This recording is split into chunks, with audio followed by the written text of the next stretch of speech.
So yes, I got 100,000 views. Obviously, I went to go check how much money I made off of that. Yo, you guys will not believe how much. I made...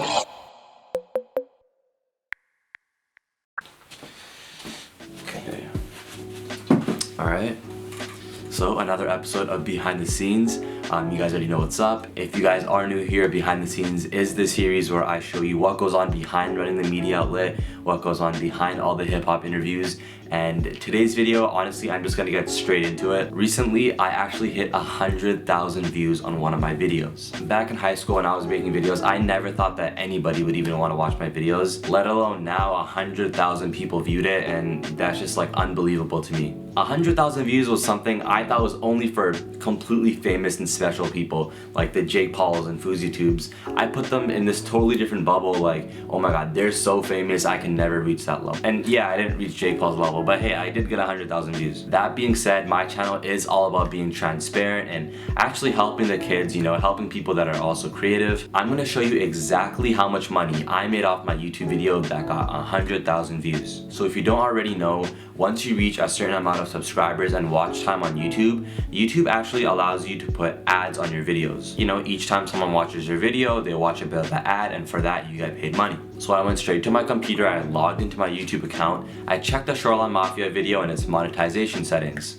You would think that all your favorite YouTubers with their Lamborghinis and Ferraris are living off of YouTube ad revenue.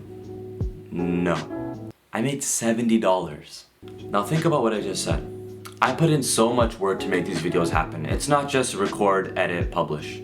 It's reach out, record, go through a bunch of re-editions, make a bunch of different clips for it to post on social media. There's a ton of other work you have to do. I put in so much work, and my best performing video made $70. What the hell can you do at $70? I feel like Moji when he got snaked by Drake. OVO team thinks I deserve a compensation for everything Drake took from me. And all the Manchester offered me is $500. $500? Can't even pay mama's rent. Nah, but for real though, with $70, what are you gonna get? You can't even take your family out to a nice dinner with $70. Let me give you guys this scenario. Let's say you're an upcoming YouTuber and you make 4 videos per month. On average, let's say you get 25,000 views for each video. So in 1 month, you basically get 100,000 views. Keeping in mind 100,000 views is $70. Let's say you make videos for a whole year, so that's 12 months. So $70 times 12 months is gonna be a yearly salary of $820. Yearly salary. So look, I was super confused by this. I went straight to Google and I said, how much money do you make off 100,000 views? I went to go see what other YouTubers made off their 100,000 views, and it ended up actually being different from what I made. A lot of them actually made more money than me, and actually some of them even made less. So for any upcoming YouTubers, I'm gonna explain to you why that happened. So as an advertiser, putting ads on someone else's channel is basically an entire bidding war. And trust me, I've tried it. Now some advertisers, specifically the bigger companies, pay way more money to get their ads placed on exactly which videos they want. Basically in the last couple years, there's been this huge issue with profanity. So if you talk about sensitive topics or there's swear words in your videos, there won't really be a bidding war to put all these ads in your videos, especially not from the, you know, high paying advertisers. And look, in my Shoreline Mafia interview, things were reckless. I'd be like, shut the fuck up. Nah, I don't give a fuck at all. Fuck earthquakes, nigga. That sound weak, nigga. I mean, for one, OGZ was saying things like, yo, f earthquakes, or, you know, f Tim Hortons. And I know both of them said the N-word about like 30 times. So yeah, there was a lot of profanity in my video. Another huge factor is audience retention. How long are people watching your videos? Are they watching the whole thing? Are they clicking off halfway through the video? Well, let's see.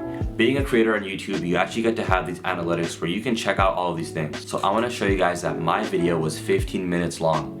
And YouTube lets you see when exactly was the average time that people clicked off your video. Alright, so let's see. It looks like the viewers watched it for an average of 5 minutes, which actually isn't that bad, but you know, it is less than half. And apparently audience retention is actually what matters most. So for example, instead of getting 100,000 views, if I got 50,000 views on that Shoreline Mafia interview, but instead of people watching it for 5 minutes, they watched it for 12 to 13 minutes, I would have got paid way more money. And to give you guys another example, let's compare this to one of my past interviews with Anders, which, by the way, I absolutely hate that interview.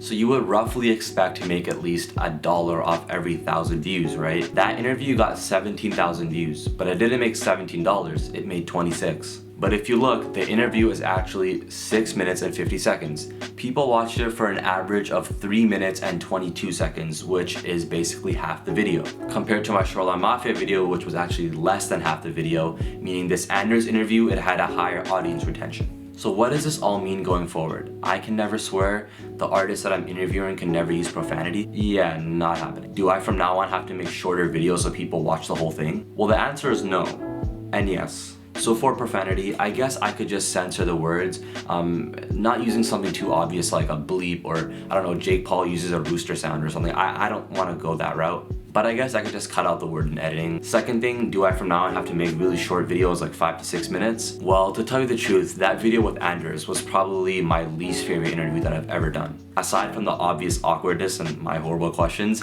I just didn't really have fun doing a 6-minute interview. I've mentioned this 1,000 times in all my previous videos.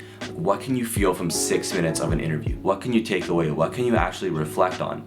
Nothing. I don't really enjoy making videos like that, even if they are making me more money. And I feel like a large view count isn't the only way to grow a channel and a fan base. Like Ebro's interviews on Hot 97 probably get a lot of views, but they're not really doing anything different from the rest of the people interviewing the same artist. On my channel, I want it to be so if I interview 10 artists and you only know 5 of them, you're still gonna watch all 10 videos. And the way I can make that happen is by doing these longer interviews where you actually get a better sense of who I am, because you really get to see these artists break down their childhoods in depth and, give their blueprint to how exactly they made it while, yeah, a 19-year-old brown kid interviews them. Look, if I made all my next interviews 6 minutes, it'd basically be me selling out. Now what I can do is I can try to cut out, some of the more irrelevant parts. If an interview is 46 minutes, I could try to cut it down to, 38, 36. Also, something I recently started doing is I put timestamps in the description, so you can actually skip over the parts that you're not too interested in. Anyways, that's where I'm going forward. There actually are a ton of other ways to monetize a YouTube channel and just an overall brand.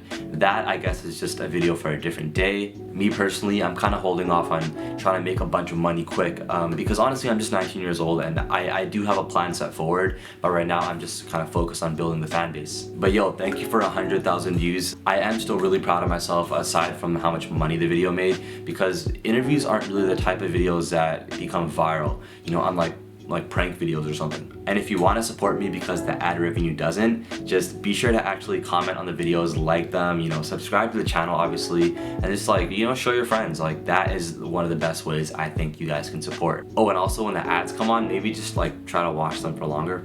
I don't know, but regardless, yo, I'm Rashawn from Kids Take Over. I'll see you guys next episode, and this is Behind the Scenes. Yo, thank you guys for watching that video. I really appreciate it. Comment below what you guys thought of the video. Do you think it's fair how much money YouTubers make? If you guys had the chance, would you make YouTube videos yourself and make that your full career? Let me know in the comments. Otherwise, it is time for the top comment of the week. So on the last video, Matt, he commented, King Bob would be a fire rap name. He was referring to the video we did with Tisa Korean where we started talking about that old show Recess. So if you didn't get that reference, go back to that video and go check it out. It's around the end of the interview. Otherwise, yeah, subscribe to Kids Take Over for weekly videos.